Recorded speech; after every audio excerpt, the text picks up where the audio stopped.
sam Dejana Bačko, slikarka i sportistkinja.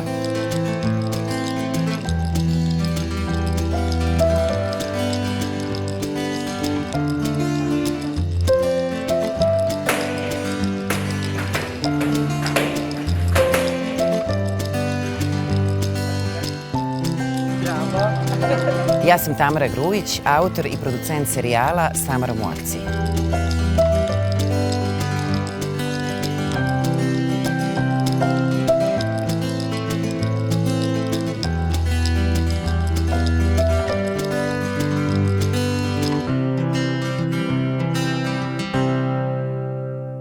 Svaka osoba sa invaliditetom ima pravo na poštovanje svog integriteta ravnopravno sa drugima.